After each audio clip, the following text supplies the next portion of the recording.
औलाद अपने सुख और चैन को देख रही है कि मेरा सुख और चैन जाया नहीं होना चाहिए। शादी के बाद मुझे वालिदैन की किरकिर पसंद नहीं है। एक आजाद, एक इंडिपेंडेंट लाइफ का जो नारा लगा है, इसने ये जो मोहब्बत का, प्यार का, अकीदत का, एहतराम का एक जो रिश्ता था माँ बाप और औलाद के दरमियान, इसको आगे पीछे कर दिया। ये दुरुस्त नहीं। एक शख्स की शादी हुई, अब शादी होने के बाद बहू मिली सर की होती है, बाज ऐसी आ जाती है शादियां करके जिनको ना लड़के की माँ अच्छी लगती है ना लड़के का बाप अच्छा लगता है। ये जो मैं वाकया सुना रहा हूँ, इसी तरह ये लड़की आई घर में और उसका बूढ़ा बाप जो था उसको एक आंख ना अच्छा लगा और वो बूढ़े बाप के पीछे पड़ी हुई चुपता था। ये बूढ़ा बाप इसका ये क्यों मेरे घर में, इसकी छोटी मोटी सी खिदमत भी इससे नहीं होती थी। आखिरकार एक दिन शोर साहब घर पर आए, ये मुंह चढ़ा कर बैठी हुई थी। अब ये वैसे बीवी पर लट्टू हुआ था। क्या क्यों आते, क्यों मुंह चढ़ा कर बैठी हुई है, क्या करूं?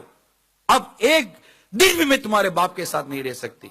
मुझसे नहीं होती इसकी खिदमत विदमत, मुझसे नहीं होती इसकी वैसी खासियों की आवाज ये सुन सकती। या तो इस घर में ये रहेगा या मैं रहूंगी। अब बीवी को समझाने के बजाय ये बीवी के मशवरे पर गौर करने लगा, क्या करूं क्या करूं। जी चाहता तो उसको पकड़ लो कि ये सोच रहा है कि मैं क्या करूं क्या करूं। अब ये सोच रहा है कि मैं क्या करूं, बीवी की बातों पर गौर कर रहा है। शाम का वक्त हो गया, बाप को लिया, घर से बाहर निकला। करीब ही एक वीराना सा था, पहाड़ जैसा और छोटा मोटा गार टाइप का बना हुआ था। एक बाप को लाकर वहां बिठा दिया। कहा बेटा कहाँ खैरियत तो है, कहाँ कैसे लाए हो मुझे यहाँ पर, यहाँ लाकर क्यों बिठाया बेटा मुझे? अब्बा जान अब्बास साहब यहीं रहोगे? हैं, मैं यहीं रहूंगा? अब मुझे भी तो खुशी के साथ जिंदगी गुजारने का हक हासिल है ना, मेरे भी तो बीवी बच्चे हैं। मैं कब तक तुमको बर्दाश्त करता था? मेरे घर का सुख चैन बर्बाद हो गया, अब तुम यही पड़े रहो। और उस वक्त उस बाप पर क्या बीत रही होगी, उसको तो इसके बचपन से लेकर जवानी तक के लम्हात याद आ गए होंगे। अरे बदबख्त, तुझे पालने में मैंने कौन सी कमी रखी?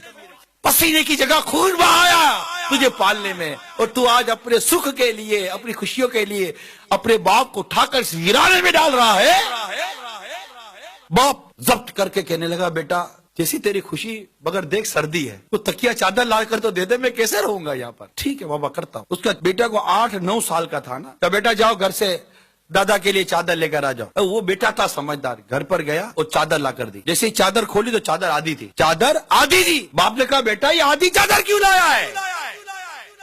बेटा कहने लगा कि आधी चादर ये तो दादा की है ना, दादा के लिए। बेटा आधी किधर है? तो बेटे ने कहा अब्बा आधी घर पर रखी है, जब तुम बूढ़े होगे तो तुम्हें भी लाकर मैं यही डालूंगा और वो आधी चादर मैं तुमको दूंगा।